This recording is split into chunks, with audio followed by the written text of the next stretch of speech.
fusion. Et plutôt faire un dab que la fusion dans DBZ. Mais ça, c'est un détail. Ok, merci Courant en tout cas. Incroyable. Merci bien. Incroyable. C'est beau. Tu mérites une promotion. Dans 10 ans. Ok. Parfait tout ça. Donc normalement, là, tout le monde devrait parler. Il nous manque juste du monde. C'est ça. J'ai envie de dire. Voilà, mais sinon, à part ça, ça devrait être bon. Donc. Ok, je vois Kuro Senpai, exact. Ok. C'est bon, on peut démarrer. Eh ben oui, on peut démarrer en avant. Eh ben, bienvenue pour ce deuxième épisode des 3 Marcel, en direct de Majorque. Je suis Marcel. En direct de France, et qui plus est du sud-ouest, je suis Marcel 2. Et en direct de France aussi, je suis Marcel numéro 13. 13. Oh, allez, vas-y, je pars. Non, reste avec nous s'il te plaît. On n'aura pas notre partie quali du podcast sinon.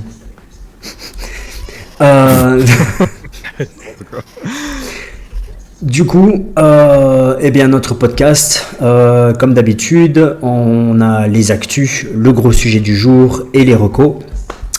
Le sujet du jour a un thème spécial, mais avant toute chose, on va commencer par l'actu. Oh là là, quel teaser. Ouais. Quel teaser. Ouais, toujours.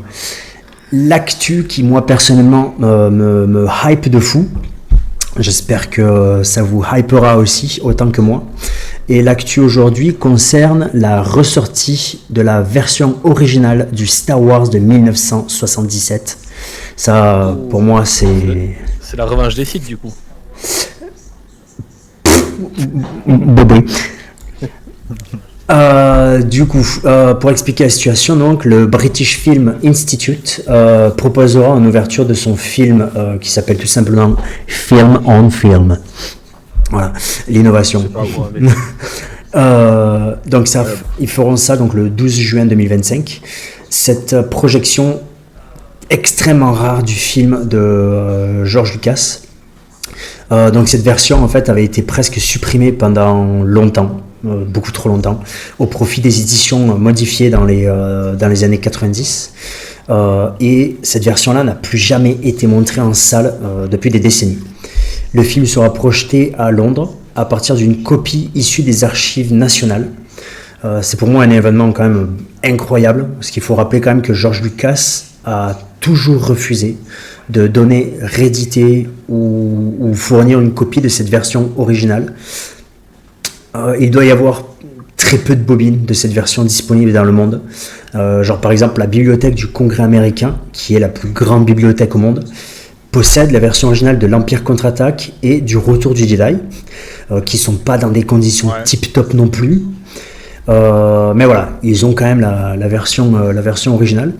Ils avaient demandé de nombreuses fois à George Lucas de leur fournir la version de 1977 de Nouvel Espoir, mais lui voulait toujours leur refourguer en fait une version modifiée et donc plus récente du film. Forcément, ils ont toujours refusé de faire rentrer dans leur archive cette version claquée au sol. Alors quelles sont les différences majeures entre la version originale et la version modifiée? C'est comme... Dis-nous tout, Marcel. Oui. Le coup pas. C'est comme... Non, mais là, j'ai fait un monologue, sinon il faut... Ouais, de ouf. Genre, le coupe pas, mais bon, sinon on est là, tu sais, je sors les cordes. Genre... conférence, là, c'est une colloque Star Wars, là. Allez. Le mec, il a préparé un TED, tu sais. Non, parce que j'ai pas le petit micro, là, désolé. Du coup, pour répondre à ta question, Thomas, les différences, en fait, c'est, par exemple, il y a de trop nombreux ajouts numériques. Il y a par exemple l'apparition de Jabba le Hutt, une version assez dégueulasse en plus, en CGI foiré, dans une scène qui... Ah ouais? T'es sérieux? Non, il est fou, lui. Non, mais en vrai, non, ça va. En vrai, ça va. Il passe. J'ai vu pire que ça, quand même. Alors, il passe dans la version, je pense, une des dernières versions faites. mais genre il y avait une version, je crois que c'est dans les années 2000 qui avait été faite de Jabba le Hutt. Oh, le mec, il avait pas une gueule de porte-bonheur le pauvre. Mais cette scène, à la base, en fait, elle était pas présente. Tu vois, il parlait de Jabba le Hutt comme un puissant kingpin, mais il était pas présent à la base. Tu vois. Voilà. Donc il y avait ça, il y avait aussi des ajustements. De quoi? Arwen qui dit Jabba est toujours BG. Selon les points de vue. Oui, voilà. Ouais. Selon le taux d'alcoolémie dans le sang. Hein. Et il y avait forcément aussi la grosse modification de la scène de fusillade dans le bar, où normalement l'extraterrestre, Grido était censé tirer le premier. Non, pardon, autant pour moi. Han Solo était censé tirer le premier, et en fait, dans les versions modifiées, c'est Grodo à la place qui tire en premier pour faire en sorte que Han Solo ne soit pas si méchant. C'est qui Grido? Grido, c'était un extraterrestre vert qui était en conversation avec Han Solo. Oui, non, mais je vois qui c'est, mais c'est juste que t'as dit Grudo pendant que t'as pas dit Grido. Et je me suis dit, c'est peut-être un autre personnage. Non, c'est la version espagnole, c'est un Grudo en Espagne. Ah bah alors, dis-le en français ou... Non, je déconne. Je déconne. Mais du coup, voilà, dans la version modifiée, donc il y a le changement d'ordre de tir. Il y a aussi, par exemple, Han Solo il y a une modification de Han Solo qui dodge le tir de Grido, mais genre tu vois le coup de Han Solo, on dirait que c'est une espèce de ver de terre, le truc, c'est dégueulasse. Voilà, et c'était sorti ça, c'est officiel. Hein. Donc voilà, donc je trouve que c'est une énorme initiative de la part du British Film Institute, et il y a un bon gros doigt à Lucas, que je trouve qui a fait beaucoup de mal à cette saga personnellement, parce qu'il a toujours surmodifié le film, et rendu à Disney quoi. Oui, ça c'était peut-être le pire truc qu'il ait fait, tu vois. Parce que les modifications. Ah non, moi perso, la modification des films, j'accepte pas quoi, tu vois. C'est le film quand même, il a été récompensé aux Oscars pour son montage, tu vois. Il a été reconnu pour ses effets spéciaux. Tu vois, en avance sur son temps, tu vois. Et le mec, à chaque décennie, le gars modifie le truc, tu sais, tu te dis merde quoi, tu vois. Oui, mais en gros, il le modifie pour que ça soit à l'ère de son temps. Parce que imagine, on se tapait encore la version de 77 avec les maquettes, avec Jabba. Ouais. Peut-être mais... Jabba, non, je suis d'accord. Mais je veux dire que je pense que c'était un mal pour un bien, quoi. Ah non. Son plus gros truc, le plus gros griffe qu'on pourrait lui donner, c'est d'effacer les anciennes versions, par contre. Tu sais. Ah oui, complètement. Oui, c'est ça. Ça, je suis d'accord. Je suis d'accord, mais en même temps, c'est une saga qui permet de fédérer petits et grands, tu vois. Et donc les petits actuels, quand nous on était petits, on s'est tapé la version où il y avait un peu plus, où c'était beaucoup plus modernisé. Et là, c'était plus intéressant, tu vois. Enfin voilà. Est-ce que moi, c'est mon avis, mais je pense que t'es un gros réac. Voilà. Non. Waouh. Ça finit là-dessus. Alors moi perso, je suis pas d'accord avec toi dans le sens où un film doit toujours se regarder avec comme mentalité que le film, en le reposant dans son contexte. Le film est sorti à telle date. Tu vois, c'est comme si par exemple, là maintenant tu regardes Starship Troopers, tu vas voir des effets spéciaux qui datent encore, tu vois. Tu les vois un peu, le truc. Tu vois, et ça mérite pas pour moi une modification, un remake actuel. Tu vois, je trouve qu'il est important de garder tel quel les films, sans devoir à chaque fois les modifier tous les 10 ans parce qu'il y a une évolution technique. Tu vois, je trouve que je suis pas d'accord avec ça. Un film marque son âge, tu vois. Merci, merci à Arwen de React, merci. Je suis d'accord, et après peut-être que Thomas donnera son avis. Oui. Paris Thomas, pardon. Mais c'est pareil pour moi. On va pas rentrer sur pattes. Exactement. Du coup, moi je suis d'accord et pas d'accord en même temps, parce que je suis plus pour le fait que, avoir plusieurs versions ça me dérange pas, tant qu'il y a la version d'origine qui existe encore. Voilà, c'est tout. Parce que c'est comme pour les jeux, tu vois. C'est genre, si tu peux jouer au premier Resident Evil que sur PlayStation, encore une fois, et que tu as de nouvelles versions on est tous d'accord, tu vas pas rejouer à l'ancienne version qui... alors si, peut être dégueu pour certains. Oui, pour certains, enfin, on va dire pour la mais majorité. Marcel... Pour la majorité, mais pour Marcel, c'est juste le mec... tu sais, il va encore chercher sa dépêche le dimanche matin à la boulangerie, tu vois, genre... Non. Il va à la consigne avec son lait et tout. Alors, non, parce que j'ai ma belle-mère qui le fait pour moi déjà. Mais non, du moment où... Alors d'accord, là je te rejoins, du moment qu'il y a la version originale de 1977, là d'accord. Mais le problème aussi, c'est que, je sais pas, là tu as comparé avec les jeux vidéo. Tu peux peut-être essayer alors de comparer par exemple avec d'autres médias, tu vois. La musique, est-ce que tu... Remasterisé. Des fois, enfin, est-ce que c'est nécessaire? Franchement, je sais pas. Tu sais, souvent, quand t'écoutes des versions remasterisées, on n'était pas forcément né, tu vois. Moi, des fois, j'écoute du Iron Maiden. T'as beaucoup de sons remasterisés, mais tu sais, j'ai pas entendu celles d'avant. Et même si je les entends, parce qu'après ça reste sur des sites de streaming et tout ça, tu vois. Ouais. Les différences, je les vois pas et je les entends pas, surtout. Après, Moi... sur un film, c'est différent. On va dire, il va y avoir certains ajouts, mais comme tu dis, les scènes qui ont été rajoutées ou quoi, est-ce que c'est nécessaire, est-ce que c'est pas nécessaire? Je vois pas le mal tant que, comme dit Nani, tant que la version originale existe toujours. Voilà. Pourquoi ne pas le faire? On peut crier à faire oui, c'est pour du pognon et tout ça. Ce qui souvent le cas aussi. Oui,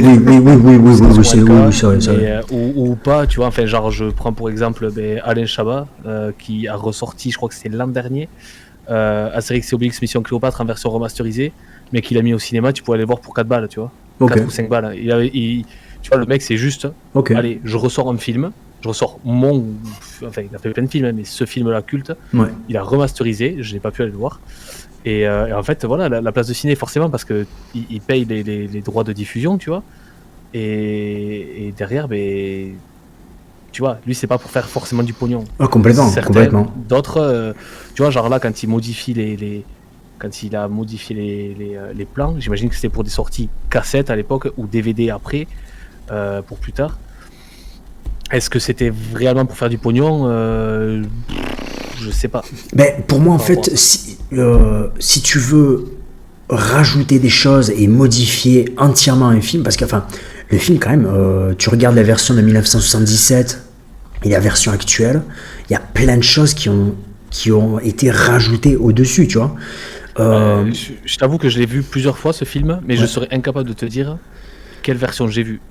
Ah oui, non, exactement, tu vois. Mais au final, moi, ça me change absolument rien, tu vois. D'accord, mais par exemple, il y a certains acteurs qui ont été changés. Par exemple, l'acteur qui joue Anakin à la fin du troisième film, ils ont foutu le jeune de l'épisode 3 et l'acteur d'origine, il a été dégagé, tu vois. Moi, perso, je serais le gars, j'aurais les glandes, tu sais, ça fout les boules. Le gars, il est sûrement mort. Mais même, tu sais, je sais pas, c'est pas respectueux. Mais oui, c'est pas respectueux, mais c'est pour faire une comment dire, c'est pour continuité. Voilà, c'est pour faire une continuité dans la chose. Sinon, c'est normal. Il y a plein de films et tout ça où des fois t'as des persos qui ont changé, rien n'a été dit, et t'es en mode ah mais en fait c'est lui, tu sais. Spoiler alerte, genre la montagne dans Game of Thrones, tu sais, je prends ça au hasard. Ok. Heureusement qu'il a un nom genre connu, tu vois, c'est la montagne. C'est tranquille, tu vois. Mais l'acteur il a changé 3 fois dans toute la série. Ok. Oui, jusqu'à ce que ce soit l'Islandais là qui est au début de la série, la montagne, c'est pas l'Islandais là qu'on connaît. Ok, ça je savais pas du tout. Ouais, tout ça. Voilà, et t'as plein de films ou de séries où t'as eu des changements de personnages comme ça. Et bien écoute, c'est pas grave. D'accord. Mais après, tu vois, pour moi, ça gêne pas. Tu vois, je me dis, un réalisateur, il est insatisfait avec le produit fini, genre 50 ans plus tard.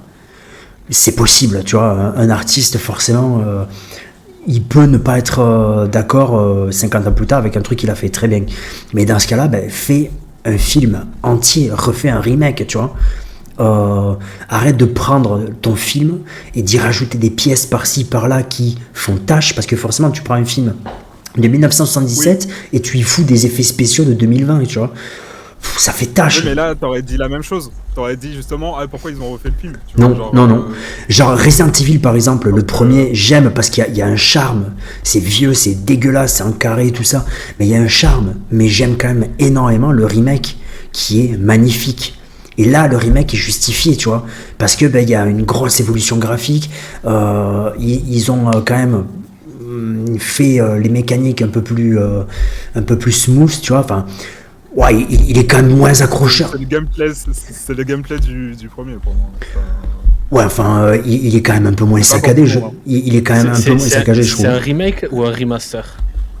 Non, c'est un remake. C'est un remake, ouais. C'est pareil, tu prends Resident Evil 2 et 3, tu le compares avec ce qu'ils ont fait il n'y a pas si longtemps. Là, d'accord, c'est nécessaire, forcément, tu vois. Mais ça m'aurait foutu les boules, par exemple, qu'ils prennent Resident Evil 1 et qu'ils te foutent le modèle d'un personnage, du personnage de Chris. En version 2020, tu vois. Non, c'est horrible, tu vois. C'est par exemple ce qu'ils font avec les Dragon Quest, par exemple. Tu vois, les Dragon Quest, foutre des décors énormes avec des personnages en 2D, pour moi c'est non, j'arrive pas, tu vois. Donc voilà. Enfin, moi je veux pas dire, mais de base on part d'un Star Wars. Attends, Thomas. Oui. Ton micro il est en. J'ai vu le focus, il est pas ouf. Ouais. Hop. Mais ouais, enfin, on peut débattre très longtemps sur tout ça. Oui, tu as raison. Mais revenons à nos moutons, parce que sinon, je pense que là, on peut parler d'une heure à montrer qui est la plus longue. Là, tu as raison. C'est juste une actu vite fait que j'ai vu tout à l'heure, vraiment vite fait. Apparemment, Gears of War, le remaster ou un remake, je sais pas, va ressortir, le premier. Et il est déjà sorti. Le Gears of War 1 a déjà eu un remaster. Attends, j'ai vu ça tout à l'heure. Il va juste sortir sur Play 5. Ah c'est peut-être le même, ouais. C'est peut-être. Parce que le remaster est déjà sorti, oui, du 1. C'est le Reload. Ouais, c'est ça. Ok. Ça. Voilà, il sort sur PS5, c'est tout. Écoutez, PS5 petite actu. Oui, écoutez, Microsoft... Oui, ça avait été annoncé de toute façon qu'il y a... Ok. Voilà. Et donc du coup, si vous voulez une petite actu rapide, vas-y. Très rapide. De base, je voulais parler de Astérix et Obélix, la guerre des clans, là, je sais plus quoi ce que c'est. La guerre des chefs. Le combat des chefs, pardon. Voilà. Le combat des chefs, sauf que je n'avais pas pu le voir encore. Spoiler alert, aujourd'hui, j'ai pu me regarder 3 épisodes sur 5. Eh bien, sachez que c'est bien. Ok. J'ai pas de spoil ou quoi, c'est voilà, il y a quand même un peu d'humour à la Chabat à certains moments, beaucoup de moments du coup, mais c'est sympa. Quand on envoie l'épisode, il y a marqué 35 minutes, spoiler alert, il y a 15 minutes de crédit à la fin, les épisodes ils font 20-22 minutes. Ah ouais, voilà. Ok. Donc en gros, on a 5 épisodes de 22 minutes.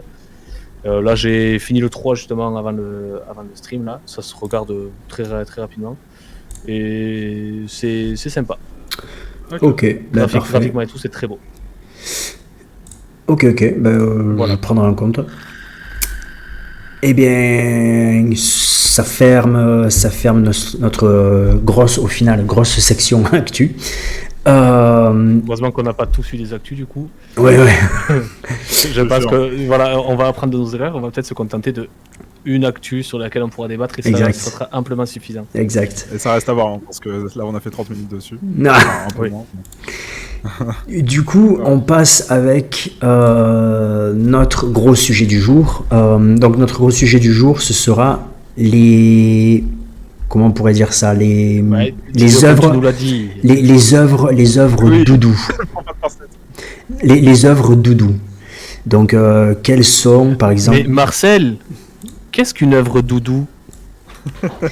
C'est Non, ça va rajouter 1 heure pour l'explication. Non, je rigole. ça va être par exemple quel serait ton film doudou, le film auquel tu reviens automatiquement parce que tu as un attachement particulier à ce film, ou un album ou un groupe de musique doudou. Voilà. Une œuvre, que ce soit musique, film, livre, jeu vidéo, n'importe, doudou, auquel on est très attaché. Du coup, pour commencer notre sujet, on va parler de musique. Oh, incroyable. Ouais, incroyable, on s'y attendait pas. Du coup, Julien, on va... Allez, le mec. Nani Masai. Nani Oups. La réac. La prochaine fois, vous aurez mon nom et après mon adresse qui aura leak aussi. Alors attends, adresse. Nani, quel est Ouais. ton ou tes musiques ou groupes de musique ou album doudou? Alors j'en ai choisi 2 justement. Parce que c'est voilà, 2 petites anecdotes. Ok. La première, je pense qu'en fait ça sert à rien même. C'est même pas, il n'y a pas d'anecdote dessus. Mais c'est juste que voilà, j'ai choisi le groupe Ecuador avec le titre Avalon parce que c'est une musique qui me transporte beaucoup, comment dire, qui me fait beaucoup réfléchir. C'est un peu spirituel pour moi. Enfin voilà, ça me fait penser quand je me baladais avec mon chien dans la forêt, en plein hiver, avec rien pour s'éclairer. Enfin bref, on dirait, on dirait C'est vraiment un film un d'horreur. vagabond. On dirait un vagabond le mec. Donc ouais, je cherchais des proies avec mon chien et puis euh, et du coup cette musique me rappelle le moment où je. Enfin bref. Et donc non, c'est une musique en fait que j'ai choisie parce que je peux l'écouter en boucle.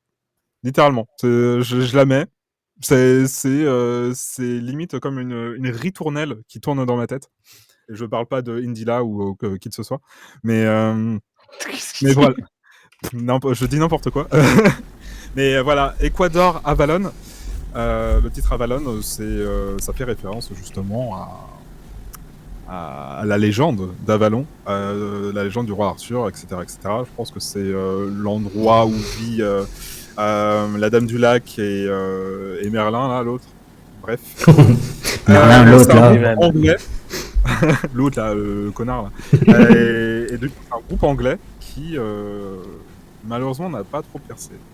Oh. Mais moi, j'ai acheté leur album sur Bandcamp, et puis voilà. Le style, Et style voilà, de musique, c'est quoi? Ecuador. Oula, je pourrais pas le définir. Ok. Non, je pourrais pas le définir. Je vous laisse chercher, je vous laisse écouter. Voilà, merci Estomac pour le lien. Je suis toujours là, ne vous en faites pas. C'est très gentil, le technicien. Donc voilà.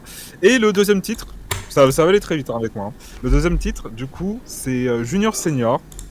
Et c'est Shake Your Coconuts. Voilà, c'est le groupe Junior Senior. Enseignement, parce qu'ils sont plus ensemble, ce sont des Néerlandais. Allez, ça s'envoie, C'était- j'envoie le lien. Ouais, C'était des Néerlandais? Ils sont morts? Ouais, parce que. Bah, peut-être. Ils ont changé de nationalité.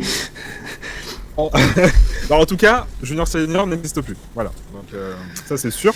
Malheureusement, parce que je trouve que c'est vraiment de la musique bien entraînante, bien pop et tout et tout. Pardon, excusez-moi, je suis en train de vomir sur. C'est parfait.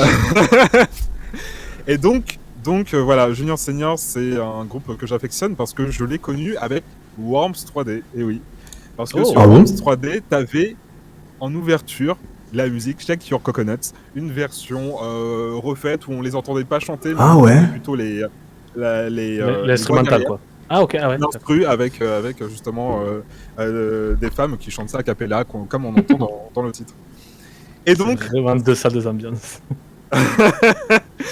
ouais, vraiment. Et donc, du coup, Junior Senior, pour moi, c'est associé à Worms 3D et un petit peu à Malcolm parce qu'il y a un moment où t'as Al qui s'imagine avec les fameux tickets que Dewey aurait pu gagner à son école en vendant je sais pas combien de cookies ou un truc comme ça. S'acheter justement un bâton sauteur, pardon. Ah oui. Ou s'il en avait un peu plus, une voiture, etc., etc. Enfin, une mini-voiture ou un truc comme ça. Et justement, t'avais aussi cette fameuse chanson qui était utilisée. Ah, c'était fameuse chanson celle-là. Junior Senior, D'accord. Shake Your Coconuts. Donc voilà, C'est lié à Worms 3D principalement, mais Ok. un petit peu à Malcolm. Et j'aime beaucoup cette musique, même si c'est pas ma préférée. Voilà, parce que je sais pas la chanter, donc voilà. Ok, rageux en plus. Oui. Et gris. Donc voilà. Parfait, parfait. Eh bien, Estomac? C'est à moi. Oui, déjà. Ça J'espère passe. que j'aurai une bonne note à la fin. Alors, pour moi, son doudou. On peut éviter de bouger ma caméra, s'il vous plaît. C'est incroyable de faire ça Non. en plein live là, mais c'est. Oh là là. Pénible, hein. C'est que dans les années 80 là. Mais allez, putain. Genre, rapprochement, là, comme ça là, comme ça là. Attends, je fais le truc la DVD. Je fais le truc DVD pipe. Poup. Pardon. Donc, du coup, un son pour moi, parce que j'ai qu'un son, mais plutôt un album, mais j'ai aussi un son très niche. C'était pas préparé. Ça s'appelle Toutes les nuits, je pense à toi. Oh là là, Je vous laisse deviner de qui c'est. c'est d'un fragile sûrement. De Colonel Riel. Oui. J'adore ce morceau. T'es sérieux? 14e degré, bien entendu. Non, mais non, certainement pas. T'es colonel Riel. mais allez. D'ailleurs, petit tips, si vous voulez chanter du Colonel Riel en karaoké, vous avez juste à prendre vos deux doigts comme ça, à vous pincer le nez, et écoutez, ça fait toutes les nuits, je pense à toi. Vous voyez, ça marche tout seul. Moi, je pensais que t'allais sortir. Genre, tu prends le micro, tu le fous derrière et. Ça fait le même son. Oh, c'est tout comme non. C'est exactement.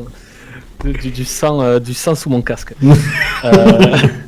Non, sinon, alors pour moi, fan et amoureux de la musique métal, et depuis tout jeune, enfin, qui arrive sur le tard, le groupe Slipknot.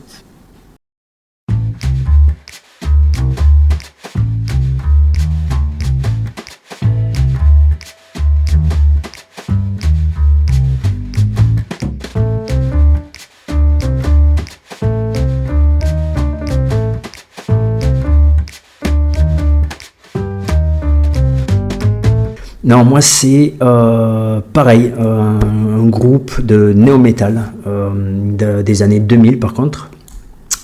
J'ai bien entendu parler de Linkin Park et plus précisément de leurs deux premiers albums, Hybrid Theory et Meteora.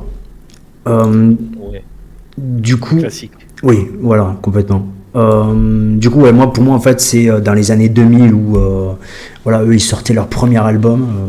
J'avais peut-être 10, 11 ans, je crois, 10 ans. Et l'album, forcément, il a fait grand bruit. Mais moi, à part voir quelques pubs à la télé, tout ça, tu vois, j'étais pas trop réceptif. Je me recherchais encore musicalement, on va dire. Puis après, tu sais, genre, je sais pas si vous vous rappelez, le matin sur M6, il y avait des clips. Oui. Voilà, Très tôt. voilà, exactement. Et il y avait quand même beaucoup de choses. Il montrait quand même énormément de choses. C'était éclectique de ouf Ouais. sur M6. Ouais. Et on va dire qu'à ce moment-là, je commençais à m'intéresser au rock. Il y avait The Offspring, il y avait Bon Jovi, il y avait. Oh, yo. Bah ouais. Le mec va vraiment chercher sa dépêche à la boulangerie. Non, mais mec, tu sais, It's My Life, c'était à ce moment-là, il me semble. Oui. Et je passais en boucle Tainted Love de Marilyn Manson. Mhm. Et puis là, tout d'un coup, je vois In the End de Linkin Park et je me dis, c'est quoi ce truc? Waouh, c'est classe quand même, tu sais, j'aimais bien leur style visuel, la manière de créer leurs chansons, tu vois, j'aimais beaucoup. Et puis j'avais fait chier, mais pas ma famille pour essayer d'avoir ces albums-là, tu vois. Et enfin, au bout d'un certain moment, à force de pression, on m'offre un CD gravé avec les deux albums, du coup, Hybrid Theory et Meteora. Et là, ça a L'époque été. des CD. Ouais, voilà. Et là, ça a été le coup de foudre. Tu sais, c'était genre vraiment le déclic sur différents univers. Tu vois, on m'a ouvert les yeux sur un tout autre monde musical.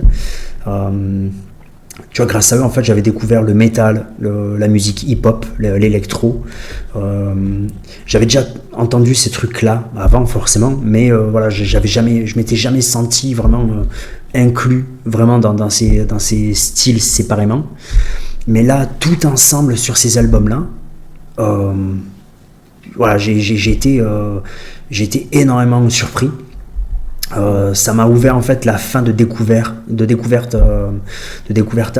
d'artistes différents de ce style. Donc je me suis engouffré dans la brèche. Après, comme toi, Estomac, je suis allé voir Korn, Slipknot, Enhancer, pour ceux qui connaissent. Ah oui, à l'ancienne. Voilà, Enhancer, Cypress Hill. Voilà. Je pense que jamais un album m'a impacté autant que ces deux-là. Ils m'ont suivi. Salut Zika-chan. Salut Zika.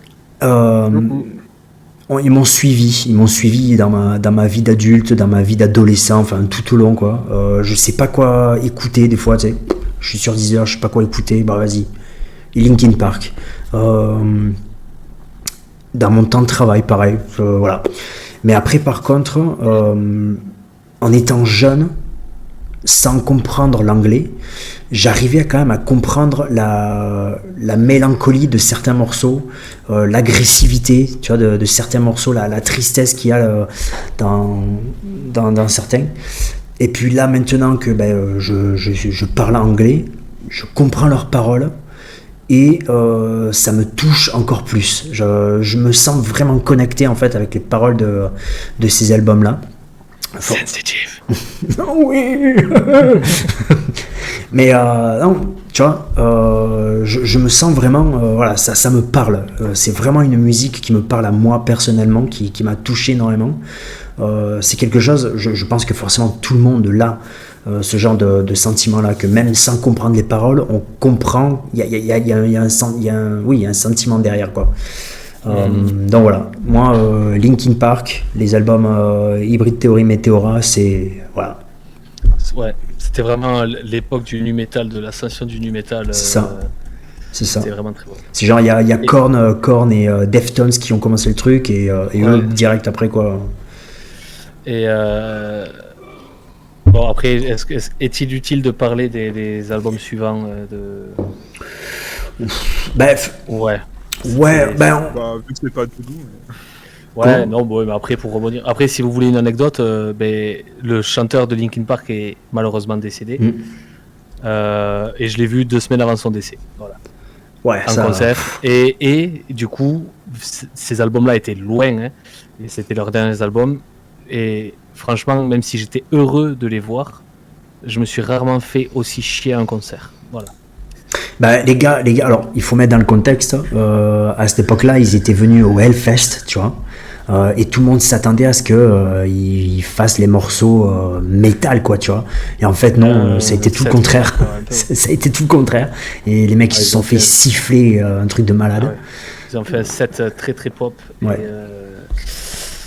Et c'était pas ouf. Ouais. Pour l'anecdote, je me faisais tellement chier que j'ai sorti mon téléphone et j'ai joué à Tetris dans la fosse. Voilà.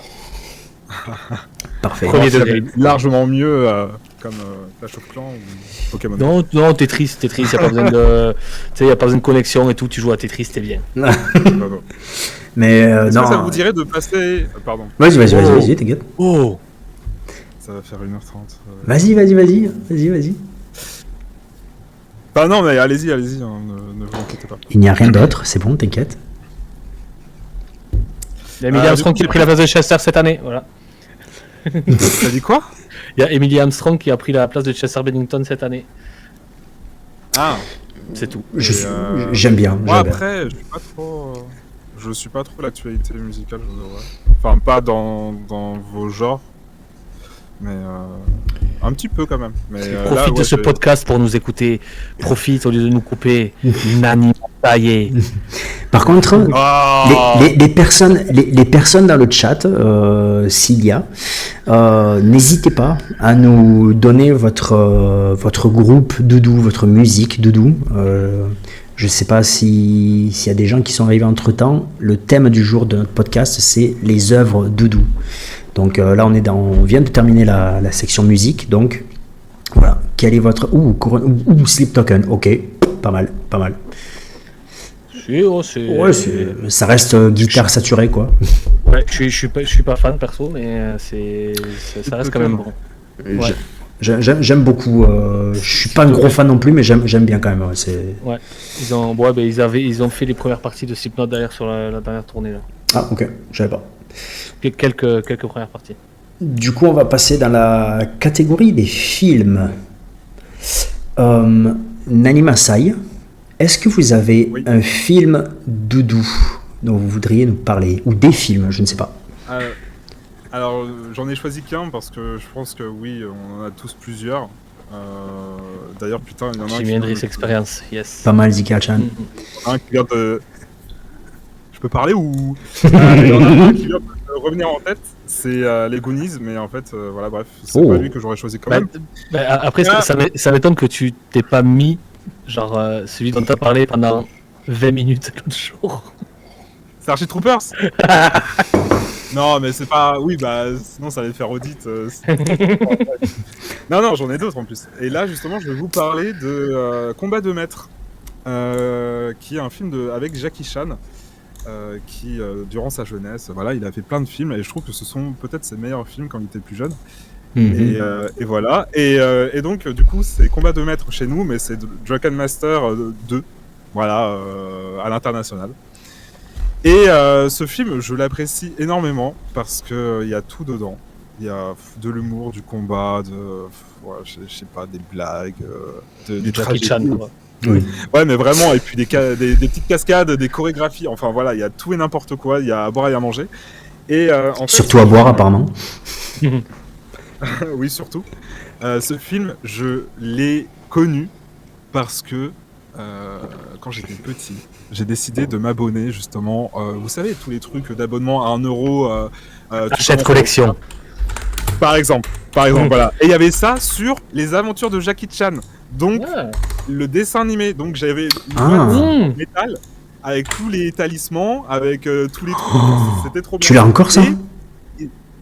Ouais, je l'espère. J'espère, oui. Parce que c'était tout en métal, hein. C'était de bonne facture. Hein. Ah, c'est de la bonne punaise. facture. Hein. Et en gros, déjà, le film est génial. Le dessin animé est extra. Oui. Mais justement, il est venu un jour dans la petite boîte aux lettres de Nani Masai, le film Combat de maître. Genre, ils offraient un DVD comme ça, tu vois, genre, vas-y, je te le donne, vas-y. Punaise, c'est quali. Donc je me suis dit, bah, trop cool, il y a un film de Jackie Chan, j'en avais déjà vu avant, donc je connaissais un petit peu. Et là, je le regarde, mais en fait, le film est beaucoup trop bien. C'est devenu un de mes films préférés parce que le film raconte en gros l'histoire de Wong Fei-hung. Wong Fei-hung, qui est une figure réelle et emblématique de Chine, qui était un médecin et maître d'arts martiaux en même temps. Et donc, du coup, il y a eu pas mal de films qui ont retracé justement sa vie, dont Il était une fois en Chine avec Jet Li. Voilà, bref, il en a fait 3. Enfin, bref. Et Combat de maître, c'est un peu la jeunesse de Wong Fei-hung. Donc, ils ont pris des libertés. Forcément. On voit Jackie Chan en train de voler, Wong Fei-hung plutôt en train de voler du ginseng parce qu'il a perdu le vrai ginseng pour un patient parce que son père est médecin. Donc il va essayer de le récupérer. Il le récupère mais ils seront 2 boîtes et au final, du coup, le patient, quand il rentre chez eux, il découvre que c'est pas le bon truc. Donc la mère est complice avec son fils pour essayer d'arnaquer le truc parce que le patient est là et le père il se doute de rien. Donc après tout se passe bien, mais plus tard dans le film, il revient, il est malade, le père, il est en colère, il se dit mais putain, mais qu'est-ce qui se passe? Enfin bref, plein de trucs, ça parle politique, ça parle fait de société, ça parle culture, ça parle de boisson. Voilà, si vous voulez voir un film où il y a Jackie Chan qui se bourre la gueule, et ben c'est le bon film pour vous. Voilà.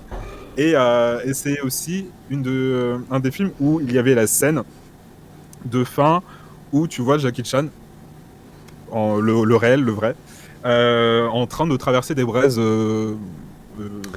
braisées.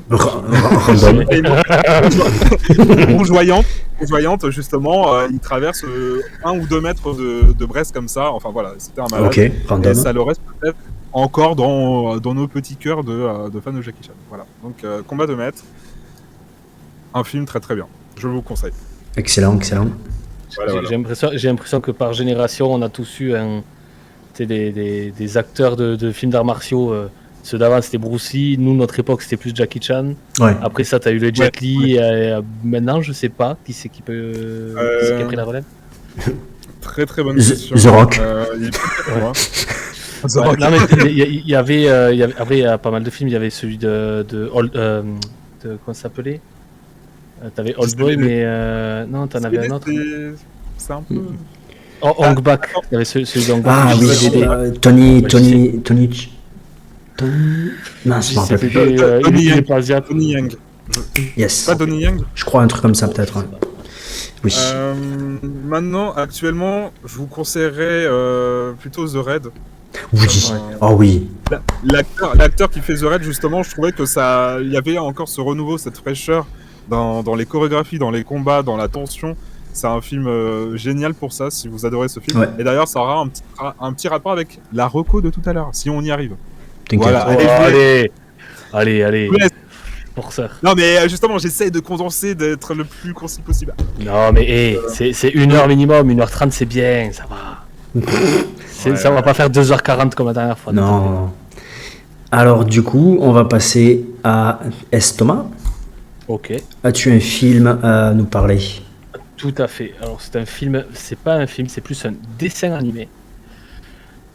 Qui pour moi c'est toute mon enfance. Parce qu'il est sorti genre en 98, si j'ai pas de bêtises. Ok. Et je me rappelle être allé au cinéma le voir. Et quand j'étais petit. Et du coup après forcément les DVD sont arrivés. Le DVD est arrivé à la maison. Et lorsque j'étais petit collégien, ce film-là, c'était l'époque où on n'avait pas de plateforme de streaming. Donc en fait, on avait, vous savez, genre une cassette. Je me demande si c'était pas une cassette que j'avais. Et qu'en fait, on regardait en boucle et on s'en lassait pas quand on était petit. Aujourd'hui, je pense que les petits d'aujourd'hui n'ont peut-être pas ça, ce truc-là. Ouais. Mais nous, à l'époque, enfin, moi, il y a eu plusieurs films comme ça que je pouvais regarder en boucle. Et celui dont je vais vous parler, ce n'est autre que Mulan. Un des meilleurs Disney, si ce n'est le meilleur Disney pour moi. C'était pour toi. De quoi? Alors donc t'as rajouté pour toi. Ouais. Comment ça Non. Après, il y a beaucoup de Disney très très bien, mais voilà, moi le fait de l'avoir vu et le film, je peux le regarder du début à la fin. Je te fais tous les dialogues, quoi. C'est comme certains fans du Seigneur des Anneaux, tu vois, sauf que eux, ils ont 3 films de 4 heures en version longue à retenir. Je retire mon chapeau. Moi, David Wright, hell yeah. Moi, c'est juste un film d'1h30, mais je le connais par cœur et je m'en lasse pas. Et ah ouais, vraiment. Du coup, qu'est-ce qu'il dit à 51 minutes? Allez, putain. Les chats. Alors Frère des ours. Ouais, ah oui, Arwen, fan inconditionnel des Frères des ours. D'accord. Moi, j'aime que les chansons. Ouais, bah Phil Collins en réveil, je peux te dire que c'est pas ouf. Hein. Il t'a les amis que je m'en vais. Exactement. C'est très agressif au réveil. Je préfère me réveiller avec du métal, tu vois. C'est un peu Phil Collins fera du métal peut-être. Hercule le Royaume. Ouais. Voilà, pour moi Mulan, c'est et puis à l'époque, voilà, on regarde ça quand on est enfant. Comme un dessin animé, on aime bien tout ça. Et puis quand tu le regardes plus grand, tu vois qu'il y a quand même des messages un peu plus matures que tu vois pas quand t'es petit. Et ça, voilà, la force d'une femme, il y a plein de choses qui font que c'est un putain de bon film. J'imagine que tout le monde l'a vu. Je vais pas besoin de. Comme un homme. Voilà. Et oui, et bien sûr, Ford Focus, moi encore, yes, j'arrive. Donc, putain, c'est chiant là, qu'est-ce qu'elle a? Hop. Et donc, non, ouais, le Comme un homme interprété par notre Patrick Fiori préféré. Spoiler alert, il est dans ma clé USB dans ma voiture. Et je pense même que notre ami Marcel doit se rappeler d'un retour au festival. Avec cette musique à fond dans les bouchons et où toutes les voitures qui étaient autour de nous chantaient avec nous parce que tout le monde connaît cette musique. Ah ouais, tout le monde chantait. C'est incroyable. Ah oui, c'est incroyable. Dans les bouchons, sur les trottoirs et tout, les gens, parce que tout le monde sortait du festoche et tout le monde était comme des ouf. Nous on avait les fenêtres ouvertes, on chantait et tout le monde autour chantait, quoi. C'était un moment merveilleux. Ouais, c'était beau. Voilà. Donc pour moi, Mulan. Je vais pas m'éterniser là-dessus, mais c'est très bon film. Je pense qu'à la fin de ce stream, je vais me le re-regarder. Voilà. Ah oui, carrément. Ça m'a donné envie. Ok. Eh bien, très bien. Du coup, je vais passer à moi. Alors, moi, par contre, c'est gros changement d'ambiance, hein, j'annonce. Euh, De quoi vas-tu nous parler, Marcel? Quel est ton film préféré? Doudou. Doudounette, s'il vous plaît. Mais non, ton film Doudou. Kono. Oui, mais Doudounette, non. Mais, du coup, Je t'attends, Aaron, je t'attends.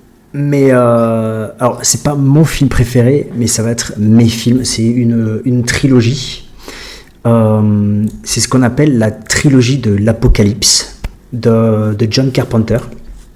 Donc moi en fait c'est simple, j'ai une tradition personnelle, c'est pour Halloween, j'aime me regarder 2 voire 3 films si je peux, et j'arrive jamais à choisir,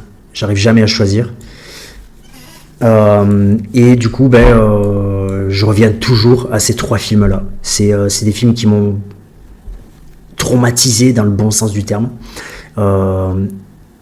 Dis donc. Et en fait, ce sont 3 films qui ont été inspirés grandement par Lovecraft, par les œuvres de Lovecraft.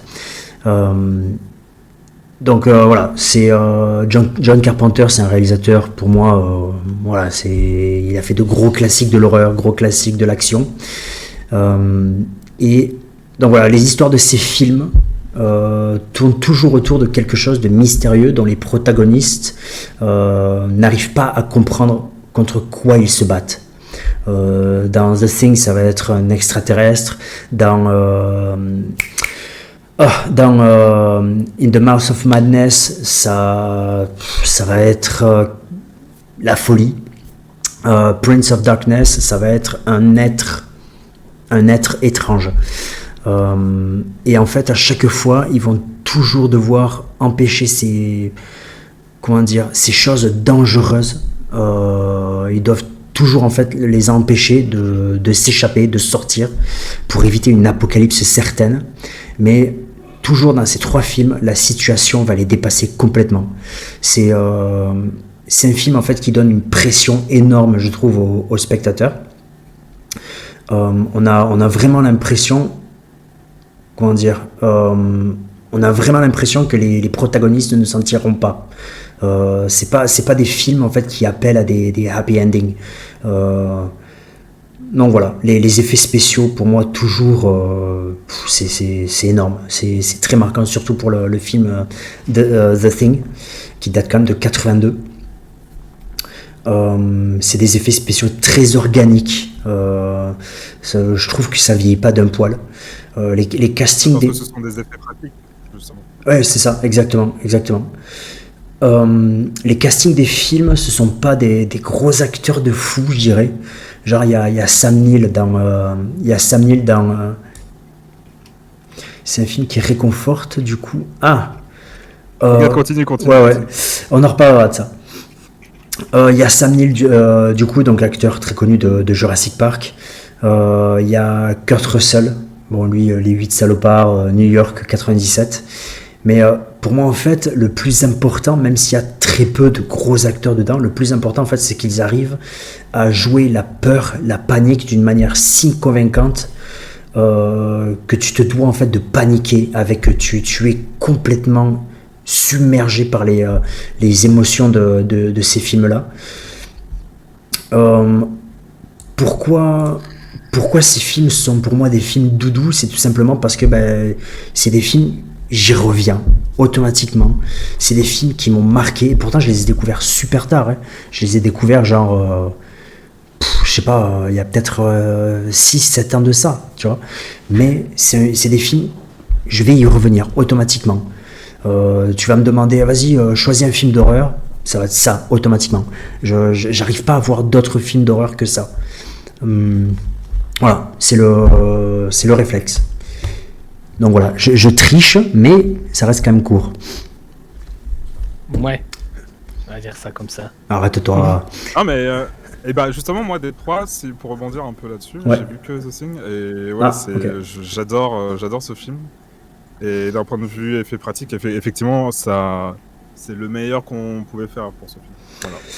Du coup, personnellement, je vais t'encourager à voir les deux autres films, In the Mouth of Ouais, Madness et The Prince of Darkness. Ouais. D'ailleurs, Bon, j'imagine que tu me conseilles de voir les 3 du coup. oui. T'as pas vu The Thing? Bah non. Ah là là, regarde-le. Alors, incroyable. Astérix et 12 travaux, oui. Ok, ouais, pas mal. J'aime beaucoup le choix d'Astérix et tous Travaux, ok. Ouais. Et après, Arwen a dit Mon nom est personne et les Trinita. Waouh, Du coup, oui. Zika, est-ce que tu peux nous Ok. dire ce qui se passe à la 51e minute? Il me casse les couilles. D'ailleurs, Et Non, mais d'ailleurs, vous dites que vous connaissez par cœur, je sais pas. petit. Astérix et 12 travaux, on l'a regardé genre il y a pas longtemps là. Et moi, donc c'est toujours aussi bon. Après, franchement, ça a vieilli. Les dessins et tout, ça a bien Ouais, vieilli, mais- mais Moi, j'aime ce style old school de l'animation, justement.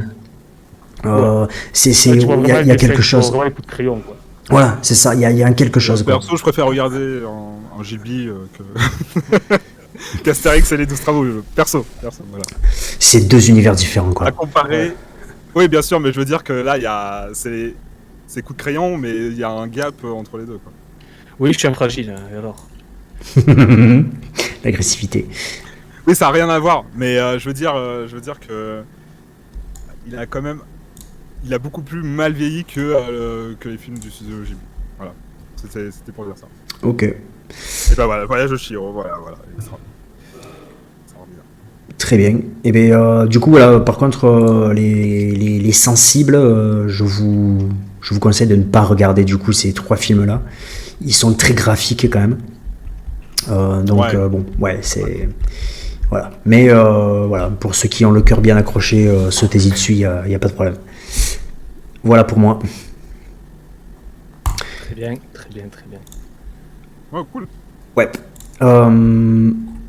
On va passer du coup, si ça vous dit, sur la catégorie des jeux vidéo.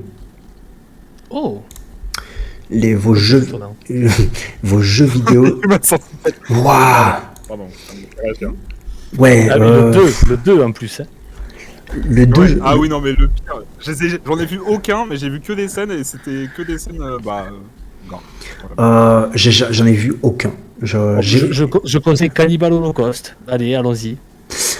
Alors, Arwen, pour répondre à ta question, The Thing c'est le plus trauma des trois? Non. Le plus trauma des trois, je pense que c'est Prince of Darkness. Il y a des petits trucs qui... Voilà. Voilà. Si tu veux vraiment te faire un peu caca dessus, Prince of Darkness. Ah putain, ouais, je viens de comprendre, ouais. Oui, pardon, excuse-moi. Nani Masai, est-ce que tu veux commencer pour la catégorie des jeux vidéo? Eh bien. Si tu en as un. Si tu en as un, bien entendu. As-tu un jeu vidéo doudou? Bien sûr, alors, c'était très dur, je vous avouerai, de trouver un jeu vidéo doudou. Ok. Parce que j'en ai peut-être beaucoup et je sais pas si j'en ai vraiment ou pas. Enfin, bref. Même s'il y a des jeux où effectivement je reviens souvent dessus. Oui, tu voulais dire. Non, j'allais dire que quand on est des gamers, enfin des personnes qui jouent beaucoup du moins, appelez-nous comme vous voulez, c'est vrai que quand on nous dit c'est quoi votre jeu préféré et tout, on peut pas en avoir qu'un seul parce qu'on a tellement joué et avoir un film et avoir un jeu doudou, c'est pareil, c'est compliqué. Mais voilà, il faut quand même choisir parce que sinon le podcast ferait 3h51. Effectivement, merci pour la ref.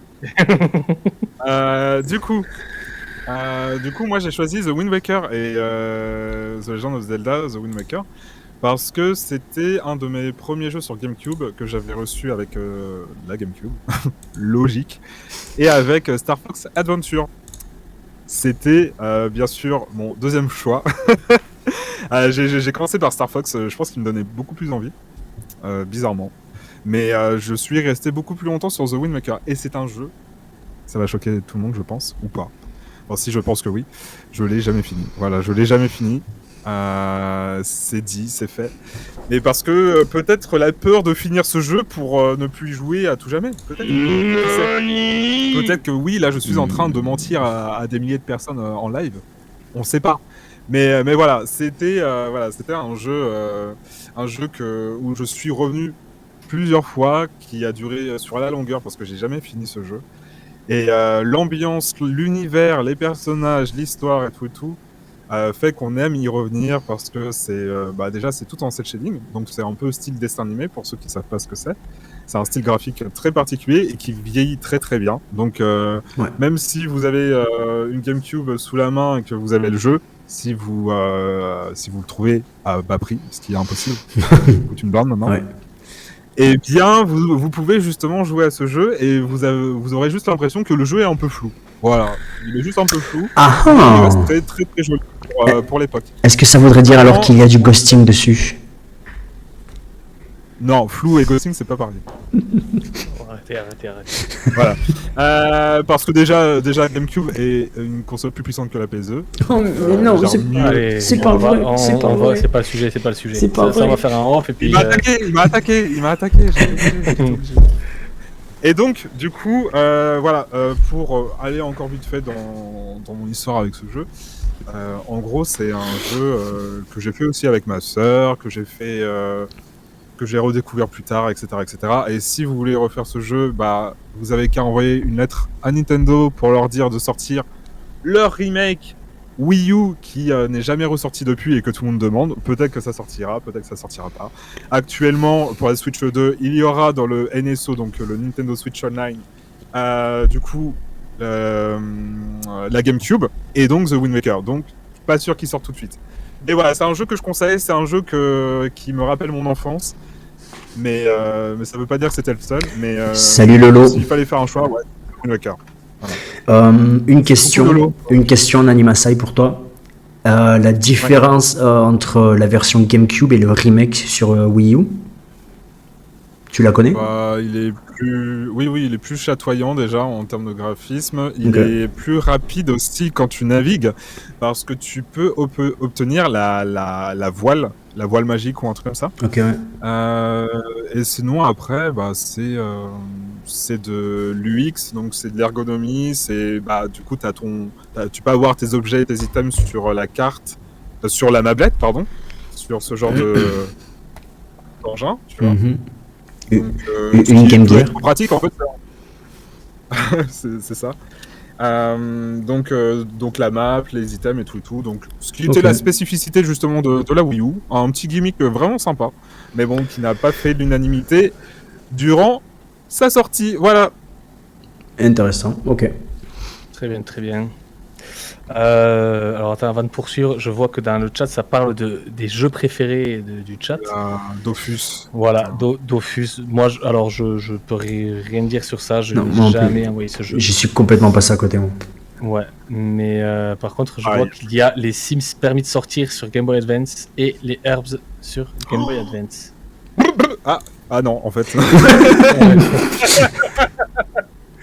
Moi, je l'avais sur GameCube, désolé. C'était un meilleur jeu. Non, je rigole, j'en sais rien. Le gars. Comment vous êtes passé à côté de ça? Mais parce que on est des anciens.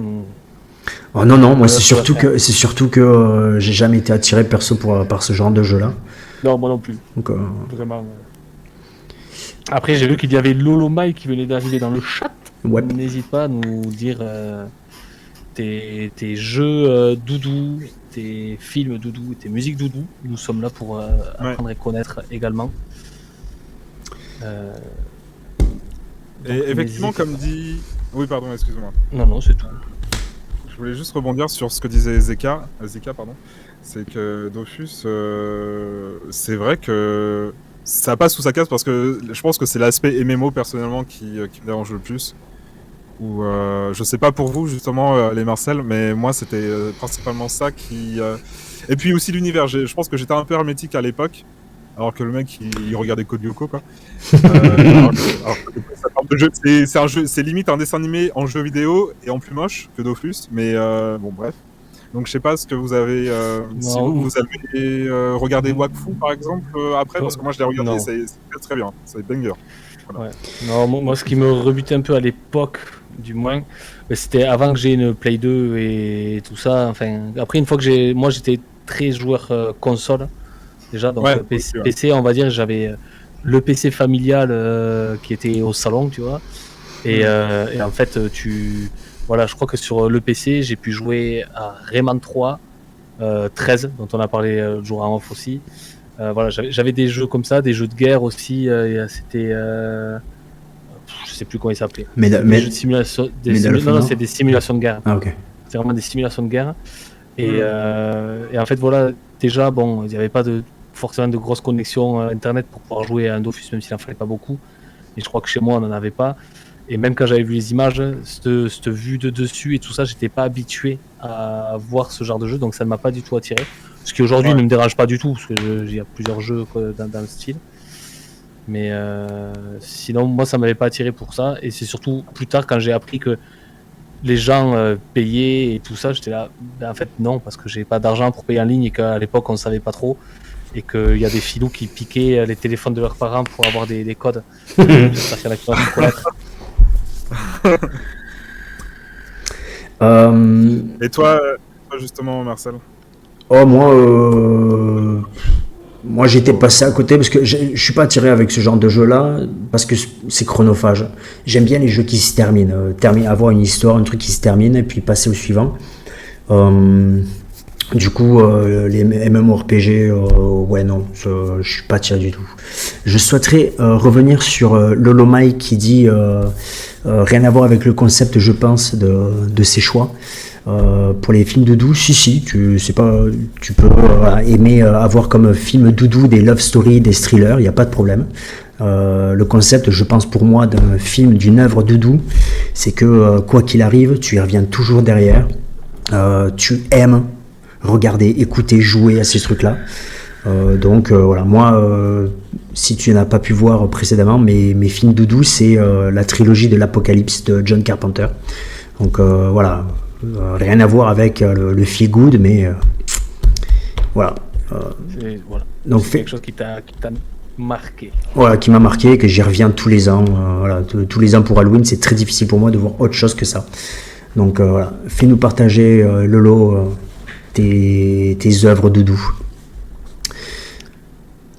Thomas. Thomas, excuse-moi, c'est vrai. Thomas. Oh, de toute façon, mon prénom est dans mon pseudo, donc après, clairement. Mais non. Oh, révélation. Mais non. Ah, non, en fait c'est une blague. Je m'appelle Laurent. Oh putain, Laurent. C'était pour la. Merci, Nani, merci. Il n'y a pas de souci, Du coup, qu'est-ce que. Oula, attends. Ton jeu vidéo doudou. Bon, alors, du coup, j'en ai prévu 2. Okay. Mais est-ce que je parle des 2 ou pas? Est-ce qu'on a le temps? Je vais en parler rapidement. Comme tu le sens, voilà. Ça dépend duquel. Moi, je dis... Non. Si. Non, ça va être rapide. C'est vous, si vous interférez pas sur ma conférence, sur mon TED, normalement ça va. La conférence. Ton TED.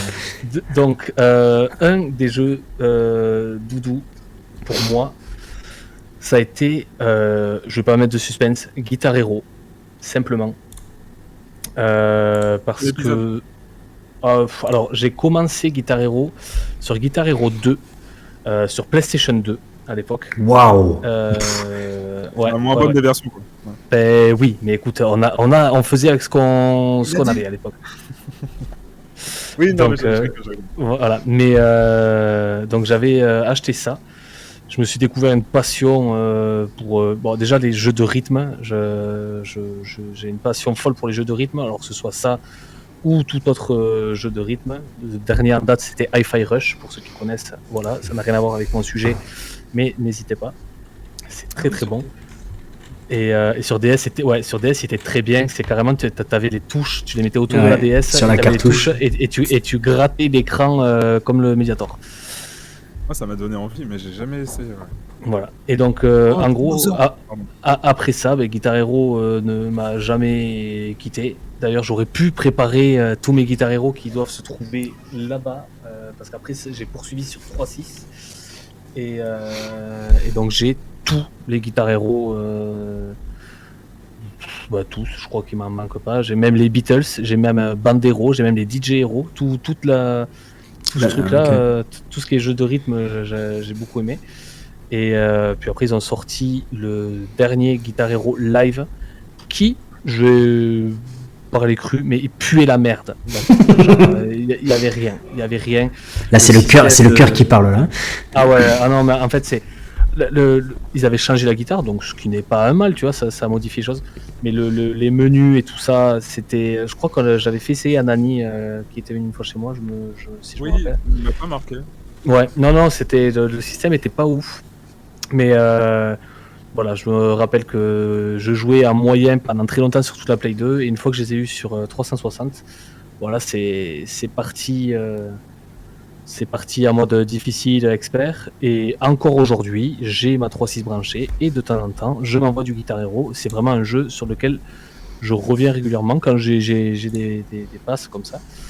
Et je pense d'ailleurs que un de mes achats prochains sera Clone Hero, qui est genre un clone de Guitar Hero sur PC, et où il y a beaucoup plus de possibilités de chansons et tout, parce que Guitar Hero n'existe malheureusement plus. T'avais. J'ai cru que tu allais dire, et justement, je pense que après ce live, je vais me faire une partie de Guitar Hero. Et je me suis dit, mais attends, mais il va faire Mulan et Guitar Hero en même temps ou... Je vais faire comme sur Guitar Hero. mais du coup, t'avais eu, toi, si je me rappelle bien, t'avais eu le micro et la batterie aussi, non?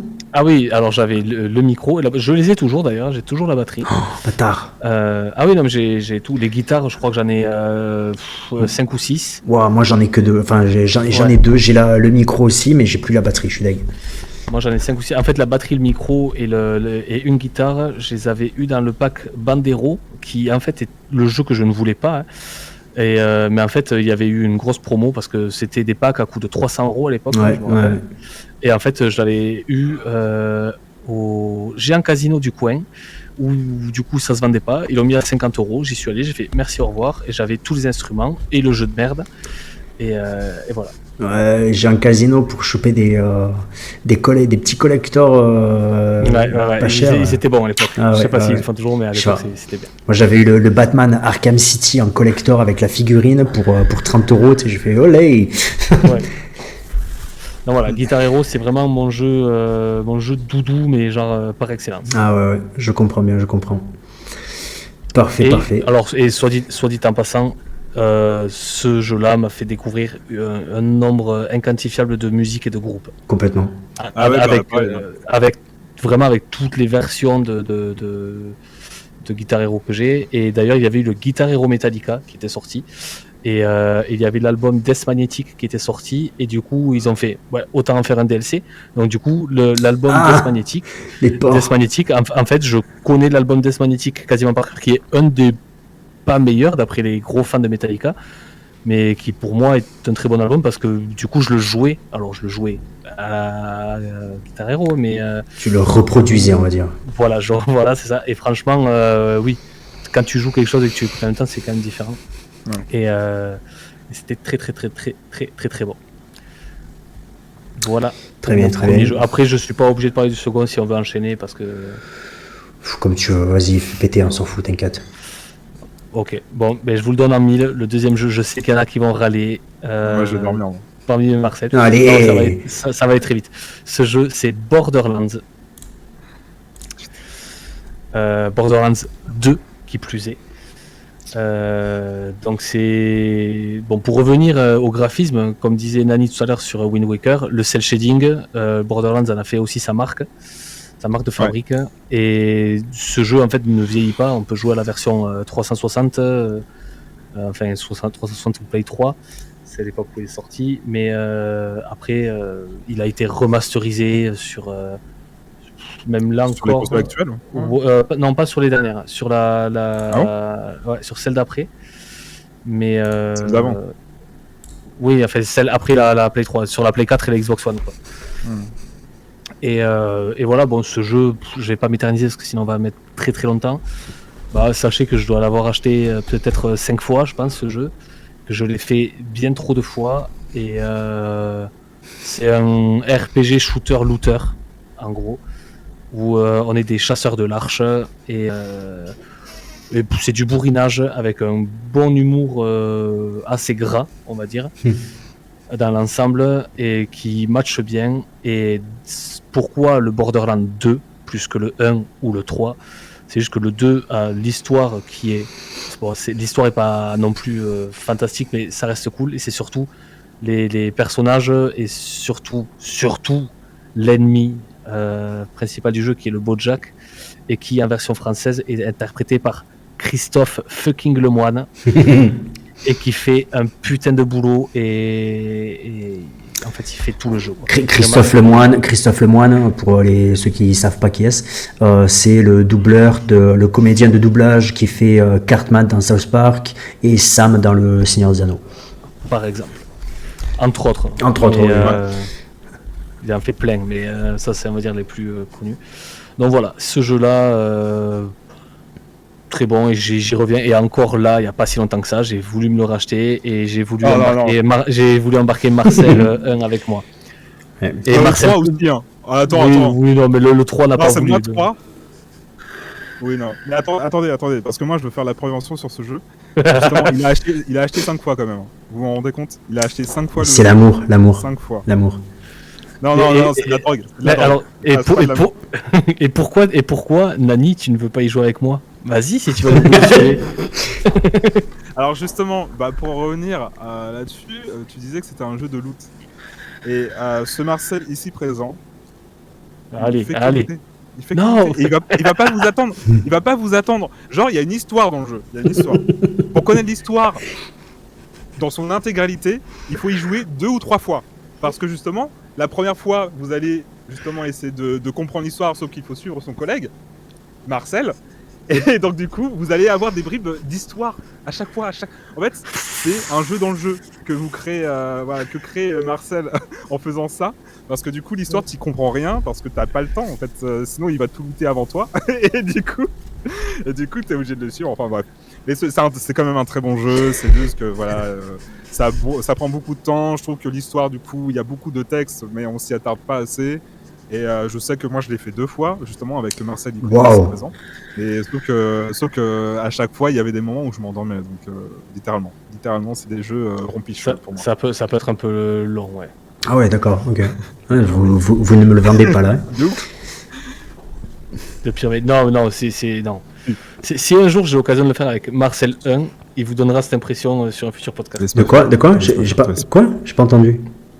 Si un jour on a l'occasion de le faire ensemble. Non, j'entends pas. De quoi? Bon, j'en ai rien à foutre. Dans tous les cas, écoutez bien, je peux télécharger le Borderlands 3 et je le ferai en live et vous verrez à quoi ça ressemble. Le 3, il n'est pas ouf, mais je l'ai avec quelque chose, avec le Game Pass. Donc du coup, je le ferai, quelques streams dessus et vous verrez bien. Voilà. En vrai, très bonne promo. Ouais, j'avoue. Ah oui, non, la chaîne d'Estomac, je veux dire. Ah oui, mais vraiment, moi, parce que Borderlands me manque. Borderlands me manque énormément et oui, c'est une drogue, putain. Et voilà, oui. C'est l'amour. Il faut le sevrer là, il faut faire un truc. Arwen, tu vas directement chez lui et tu le séquestres. tu fais ce que tu veux, mais il faut plus qu'il y joue, quoi. Par contre, évitez de streamer le séquestrage, s'il vous plaît. Donc non, mais et là d'ailleurs, pour rebondir sur Borderlands. Cette année, il y a le 4 qui est prévu. Voilà. Il donne un peu envie, mais j'ai peur. mais le 3 donnait beaucoup envie. Mais en fait, pour revenir sur le 2, c'est que le 1 était très bien, il mettait les bases et tout ça. Le 2 a mis une barre, mais haute, mais tellement haute, niveau scénario et niveau dialogue et tout ça, que après le 3, ils ont voulu aller encore plus haut, sauf que, non, en fait, c'est... Tu peux pas faire 2 masterpieces d'affilée, c'est pas possible. Genre, là, c'est le 2 était tellement vraiment très haut, et le 3 est bien. Le gameplay est parfait du 3, mais c'est niveau histoire et ça fait un peu pétard mouillé malheureusement. Et j'espère qu'avec le 4, où il y aura enfin des Éridiens, qu'on nous spoil depuis le premier Borderlands, depuis l'ouverture de la première arche et tout ça, on nous parle des Éridiens. Et là, ils ont été teasés et tout ça, donc des nouveaux ennemis et tout. Donc, ils ont été teasés depuis le premier. Oui, ouais, mais là, on va dire comment dire, dans le teaser, justement, tu vois qu'il y aura les Iridiens, quoi. Tu sais qu'il y en aura là. Donc en fait, vraiment, qu'est-ce que c'est ce bot là? Allez. Et, donc, Ah oui, ouais, je vais te faire télécharger un bot pour ça. ben non, ou alors Arwen, peut-être qu'elle peut le kick, elle est, Aussi, oui. Ah, yes. elle est modo. Voilà, pour moi, ça devait pas durer Très longtemps. bien, Hein. très bien, très bien. Ouais. Ben, je comprends l'amour que porte Thomas sur Borderlands. La transition. Du coup, oui, t'inquiète pas. Du coup, ben, je vais faire partager ce même sentiment pour mon jeu doudou. C'est Allez vous faire un thé ou un café en attendant si vous voulez, parce que ça va être chiant là pendant 10 minutes. allez. Moi, mon jeu doudou, ma saga doudou, c'est Kingdom Hearts. Donc, c'est un jeu crossover. C'est un jeu crossover de deux gros studios, Square Enix et Disney. Calme-toi. Si. Donc ouais, c'est un JRPG, c'est un J-Action RPG, pardon. C'est dirigé par le créateur de la saga Final Fantasy, Tetsuya Nomura. Et en fait, pourquoi j'aime ce jeu, c'est parce que c'est un gros jeu qui sent la nostalgie, qui sent l'enfance. Ça raconte en fait l'histoire d'un enfant adolescent, je dirais, qui s'appelle Sora. Non, Hein? tu vas raconter toute l'histoire? Non, ça va, merci. Ça raconte l'histoire en fait d'un adolescent qui s'appelle Sora, qui fait équipe avec Donald et Dingo pour partir à la recherche de ses amis du roi Mickey, et aussi pour casser des bouches à coups de Keyblade. C'est une épée en forme de clé. Et pour vaincre l'armée des 5 heures, ce sont des monstres en fait qui sont issus des ombres et de l'obscurité du cœur des gens. Ils dévorent et détruisent les mondes un par un. Donc en fait, chaque monde, c'est un monde de Disney. Donc on passe dans le monde par exemple de Tarzan, le monde de Mulan, le monde d'Hercule, la petite sirène, tout ça. Enfin voilà. Voilà, c'est coloré, c'est jovial, il y a du challenge, surtout pour le 1 et le 2.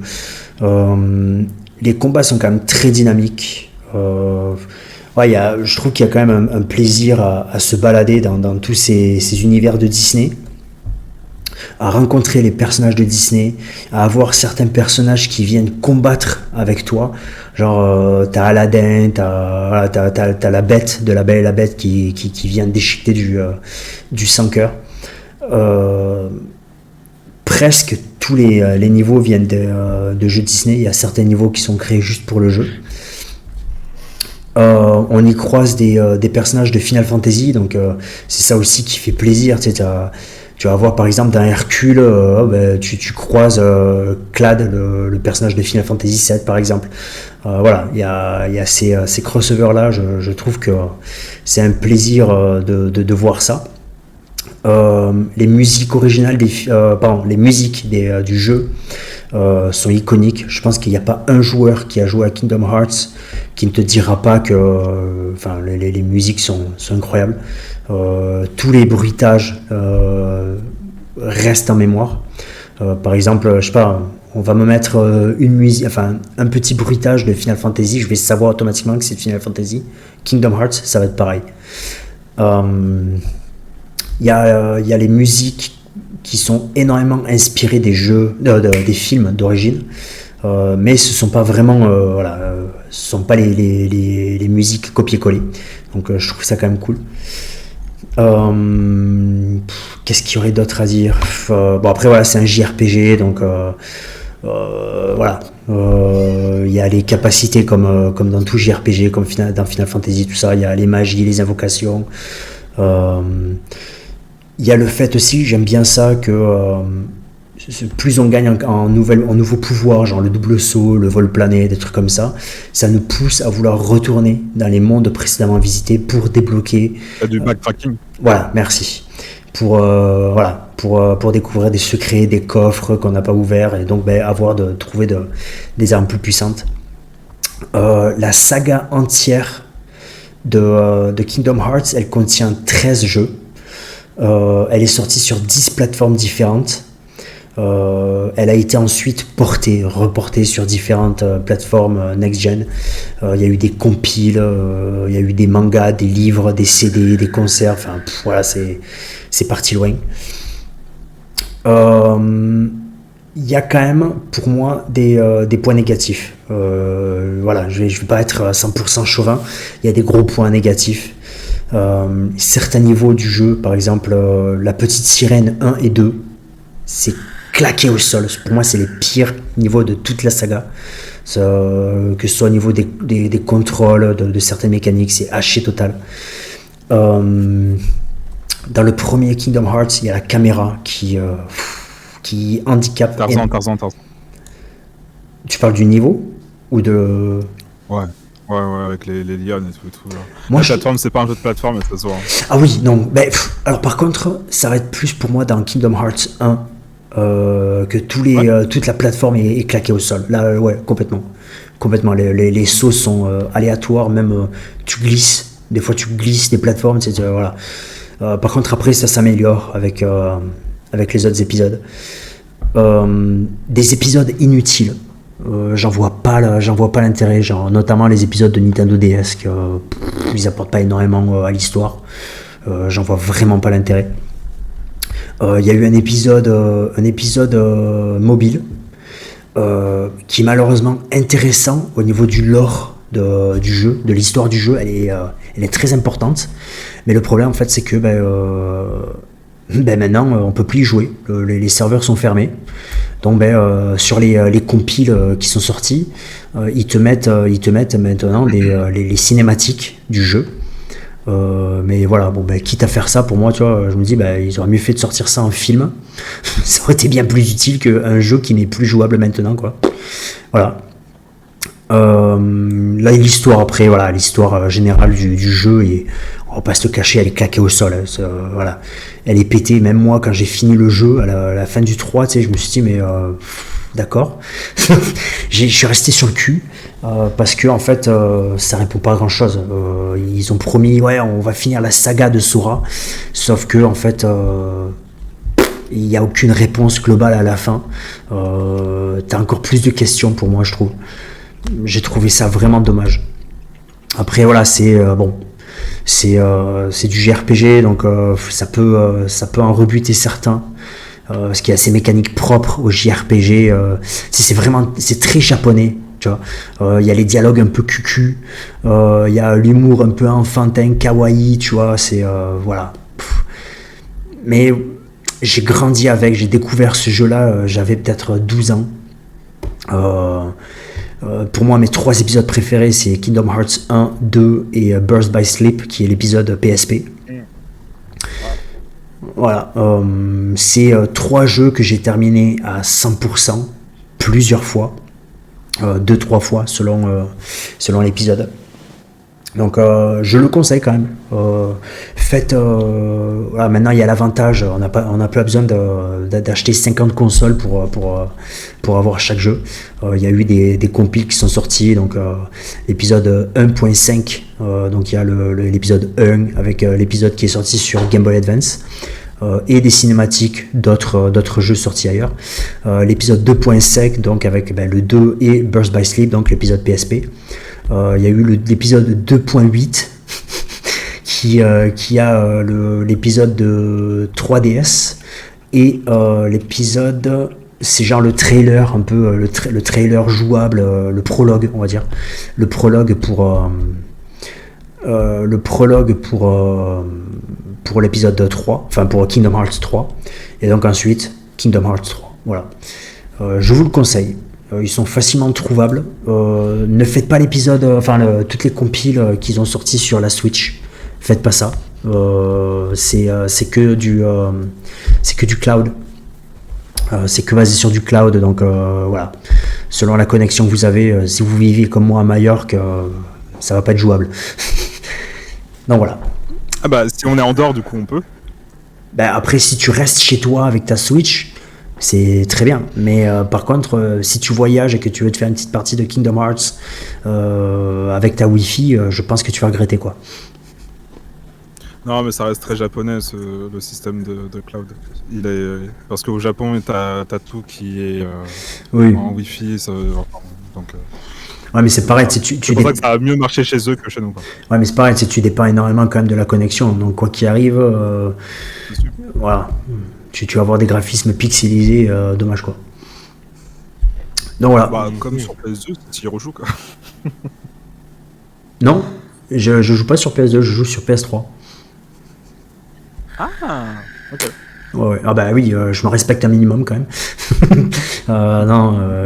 L'avantage en fait sur les compiles PS3, c'est que tu peux sauter les cinématiques, ce qui ne se faisait pas sur l'épisode, sur les jeux de PS2. Donc par exemple les gros combats de boss où tu crevais 150 fois, il fallait que tu te refasses les cinématiques avant, c'était horrible. Ouais. Je comprends. Moi, je me suis arrêté à Xenears à la fin du 1. Ah ouais. Je me suis arrêté à 2 heures de jeu sur le 1 après un forçage de Marcel. Fake Kingdom Hearts. J'ai essayé, je lui ai dit, c'est JRPG, quoi. J'ai vraiment du mal avec ce genre de jeu, donc. Après, l'avantage de ce jeu, c'est que c'est un action RPG, donc du coup, c'est pas du tour par tour, voilà. Ouais, mais le tour par tour me gêne pas en soi, c'est les JRPG en général, je crois. Ouais. Tu vois, les FF... Oui, clairement. Mais vous pouvez clipper ça si vous voulez. De quoi j'ai pas entendu. Oui, c'est fait. J'ai pas entendu, qu'est-ce que t'as dit? Il a dit t'es raciste en fait, je dis oui, clairement. Mais non, mais en fait, ouais, non, les JRPG, tu me parles d'un FF, j'en ai pas fait un, j'aime pas. J'ai essayé, mais j'aime pas. Pourtant, les derniers, ils sont beaucoup plus modernes. Et le dernier a été fait par la team de DMC, enfin de Devil May Cry plutôt. Et donc, t'as du gameplay beaucoup plus, plus action. Et ça reste quand même du l'action RPG. Ouais, mais par contre, le 3, j'ai une énorme critique dessus, dans le sens où il est beaucoup plus facile.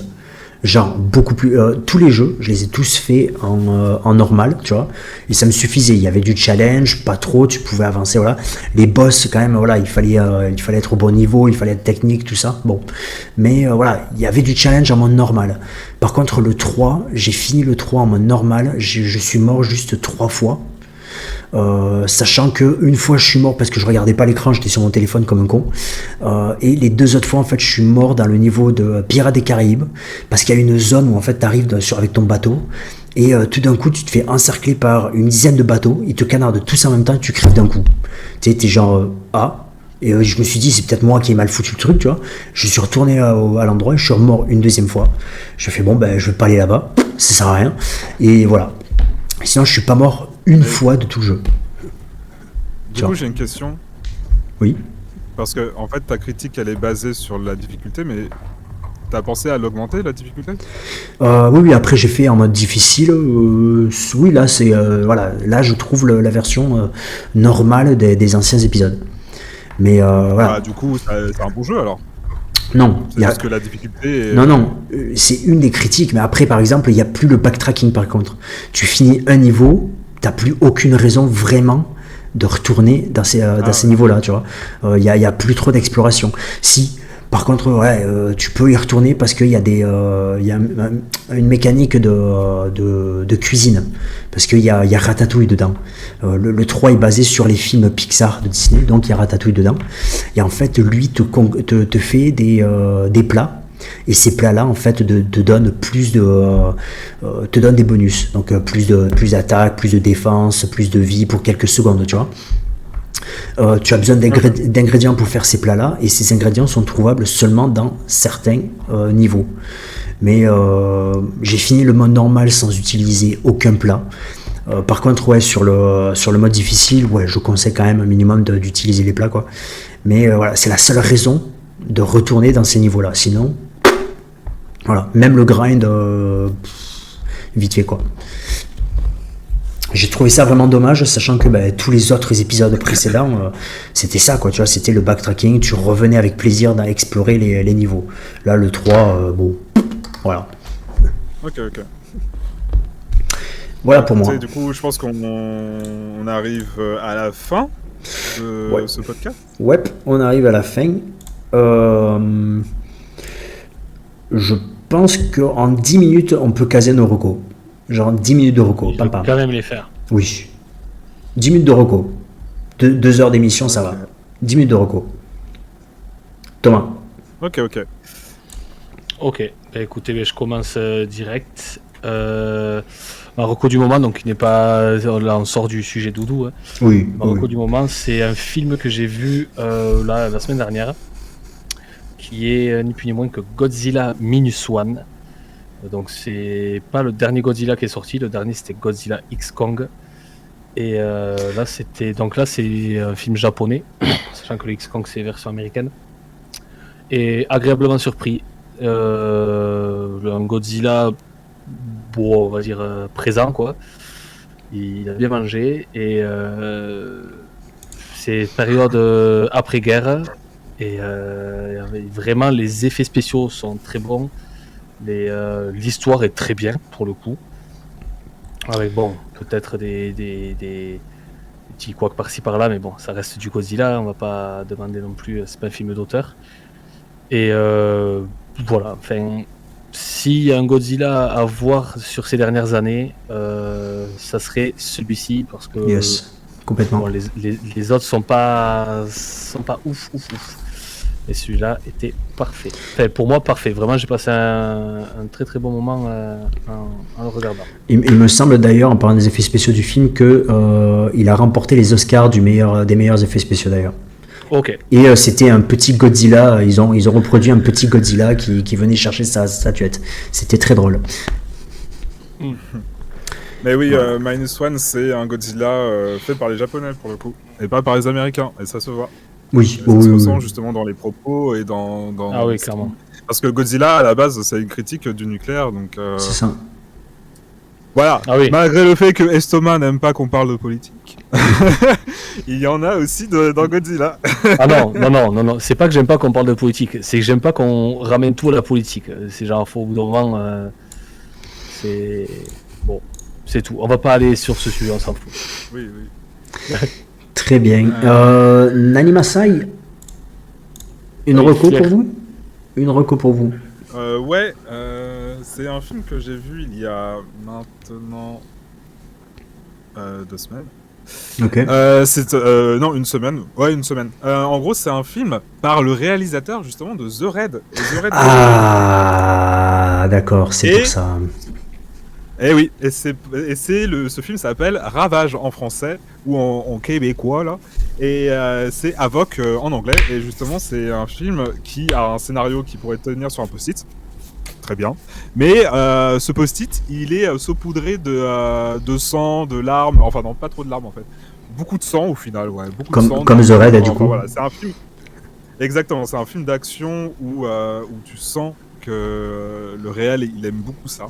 De mémoire, je me suis renseigné en regardant Écran Large, qui est une chaîne critique cinéma sur YouTube que je vous conseille au passage, qui disait que ce réal, il a fait un voyage justement en Indonésie, et c'est pour ça qu'il a fait des films de ce type, et il continue encore à les faire.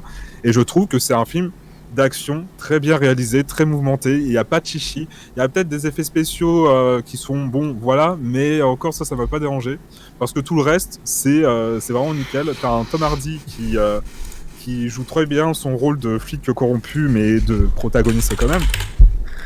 Et tu as juste à côté Timothy Olyphant, qui est un acteur très, très connu, qui lui aussi est très bien dans son rôle. Et franchement, c'est à base de je tape et après je parle. Et parfois, c'est juste je tape et je parle pas. Tu vois. Parce que je vois des images là, il y a des mecs qui se font trancher, c'est difficile pour eux de parler après quoi.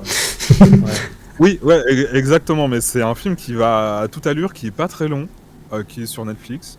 Alors, un film qui devait sortir depuis un long moment, mais il y a eu la grève des scénaristes, enfin plein de trucs qui se passent aux États-Unis, hein, comme d'hab. Hein. Et au final, il est sorti et il est très bien. Voilà, moi j'ai beaucoup aimé. Je pense que je préfère quand même The Raid, mais franchement, une très bonne surprise. Voilà. C'est un mélange entre John Wick et The Punisher, quoi. Ouais, mais John Wick en mode waouh. Ouais. Un peu plus boosté parce que John Wick, au bout d'un moment, plus ils font des films sur lui et plus tu sens que Keanu Reeves est fatigué. Quoi.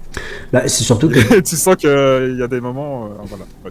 Alors bon, il y a Spelljammer, bienvenue à toi Spelljammer, qui dit ça chiale beaucoup moins que l'attaque des Titans. Bon, très bien, merci. Le Ravage, du coup. Ben, moi, pour avoir vu juste la bande-annonce là, je savais pas en fait que c'était, j'avais pas fait gaffe. C'est écrit pourtant bien en gros que c'est pas par le réalisateur de The Raid, mais juste dans les fights quoi, tu vois que il y a de l'impact. Tu sais, ça m'a énormément fait penser au fight de The Raid. C'est, il me botte bien celui-là. Je le verrai. Ouais, je vous le conseille. Et par contre, c'est vrai que les combats par rapport à The Raid, pour finir là-dessus, c'est vrai que ça paraît un peu moins réaliste. Là, je pense qu'il s'est bien défoulé dans Ravage plus que dans The Raid, parce que The Raid, je trouve que c'est beaucoup plus technique. Oui.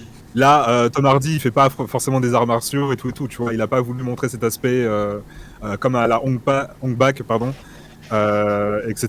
Donc c'est un peu différent, mais ça reste quand même très rafraîchissant dans les derniers films qui sont sortis, qui parlent un peu d'action et tout. Voilà. Enfin, qui montrent de l'action. Donc, Très bien. Et bien, pour terminer, je vais balarguer ma reco. Et pour moi, ce sera une chaîne YouTube qui s'appelle C'est pas mal.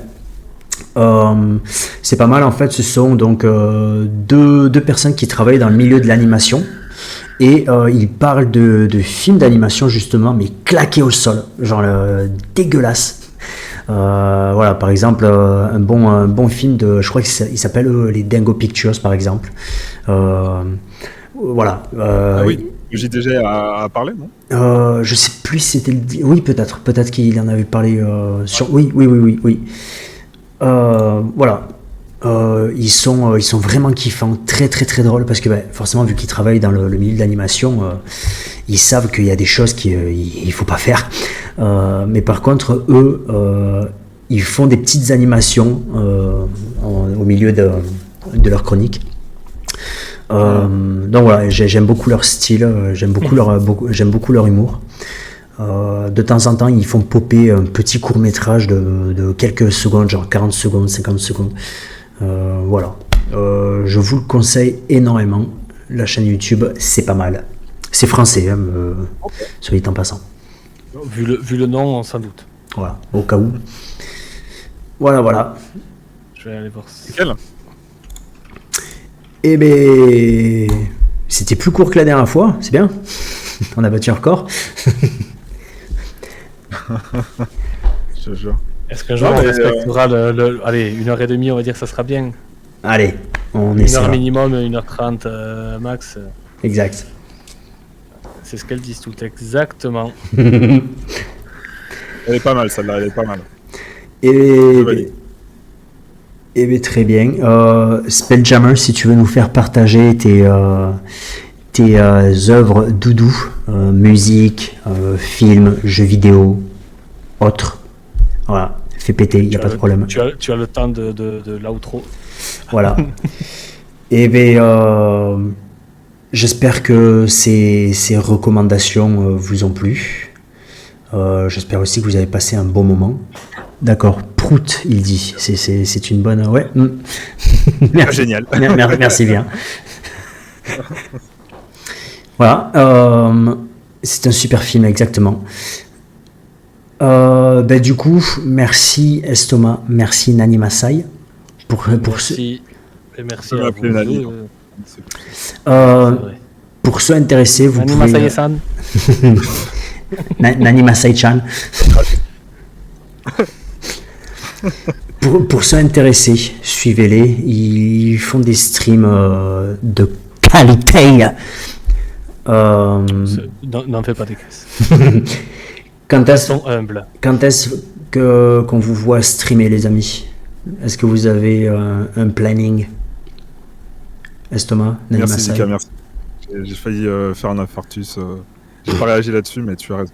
Vas-y, mon Ok. cher Estomac. Alors, sur ma chaîne qui est très neuve, très récente, eh bien écoutez, je stream actuellement du Baldur's Gate 3. Et là, on a fait du Hellblade et voilà, on va faire quelques jeux narratifs, histoire comme ça, enfin, histoire action comme ça. Et j'ai pas de date définie. C'est des streams sauvages, comme j'aime les appeler. Ça va être des soirs par-ci, par-là, des après-midi. Mais je pense que peut-être demain soir, je serai présent. Et pour terminer Hellblade, peut-être qu'à la suite de ça, avec notre ami Nani Masaye-kun, Nani Masai-chan. eh bien, Arrêtez avec Cannes. on verra si on va sur le jeu de la décennie avant qu'il soit effacé par d'autres shooters extracteurs. Mais arrête-toi, jamais. Jamais. Bah si, parce que c'est à la mode, hein, donc malheureusement... Oh là T'as là, la- il me tarde d'avoir un PC pour jouer à Ark Riders là. Putain, vous avez pas vu, j'aurais dû recommander si... ça. Ah ouais? Ce que tu nous as envoyé tout à l'heure, hein? Ouais. Ouais, oui, sur le groupe là. Ouais, ça a l'air pas mal. Ça a l'air pas mal du tout. Et toi, Nani, est-ce que tu as prévu un stream dans pas longtemps ou c'est sauvage? Eh bien non, moi c'est tous les mardis, mercredis et jeudis soirs. Donc à partir de 20h jusqu'à 23h. De temps en temps, je fais des petites folies et c'est jusqu'à... Enfin, je commence plus tôt, donc ça peut être de 18h jusqu'à 23h. Mais voilà, donc je stream dès demain sur, je sais pas, sur du Hunt, sur du Repo, sur... enfin, souvent avec des copains en ce moment. Donc ça peut être très bien avec Marcel ou avec Estomac justement. Et donc voilà, si vous voulez me suivre, suivre aussi Estomac, n'hésitez pas à suivre aussi les trois Marcel. C'est bien le soutien. Ah ouais. Donc du coup voilà, j'essaie de streamer quand je peux et voilà, et je stream un peu de tout. Et prochainement, j'espère rebrancher ma Switch pour refaire par exemple du Mario Kart, des trucs comme ça, et éventuellement ma Wii U pour jouer à des jeux Wii U, à des jeux Wii U et des jeux Wii. Voilà. Parce que si vous l'avez pas deviné, voilà, j'aime une certaine compagnie. Voilà, bref. Ah, appelle le sponsor si jamais. Ouais, non, je pense qu'au vu de ma chaîne, ils voudront jamais. Mais mais voilà, on sait jamais. Donc voilà. Ouais, ben moi, Arwan, je me désabonne du coup. Ben, très bien, très bien. Et ben, ce sera tout pour ce soir. Et toi, Marcel, est-ce que tu as une chaîne oui. solo? Non, pas encore. Pas encore. Ah, oh, ça tease. Bon. Non, pas encore. Pas encore. J'y pense, mais j'hésite énormément. Pas trop loin. J'y pense, mais pas trop. Enfin, voilà. J'hésite encore beaucoup. Soit à faire une chaîne en français, ou soit à faire une chaîne en catalan. Donc voilà. C'est ma timidité qui me retient encore. C'est mon manque de confiance. Donc je vais voir. J'y réfléchirai. Je me donne 1 ou 2 semaines encore pour prendre ma réponse, pour prendre voilà, pour la prendre. Ma décision. Très bien. Si, Spelljammer, j'ai le temps. Le soir, il y a tout le monde qui dort, j'ai rien d'autre à faire. Voilà. Et ben, ce sera tout pour ce podcast. Je pense. Ouais. Ben merci à nos followers, merci à nos spectateurs de nous avoir suivis jusqu'à la fin. J'espère que ça vous a plu. Et puis, ben, on se revoit. Bye bye. On se revoit dans 2 semaines pour le prochain podcast. Et si peut-être aussi pour un stream entre les 3 Marcel. On verra ça. Bonne nuit à vous tous. Et à dans 2 semaines. Merci à vous. Bonne nuit tout le monde. Merci beaucoup. Ciao. Allez. Un homme va me raisonner.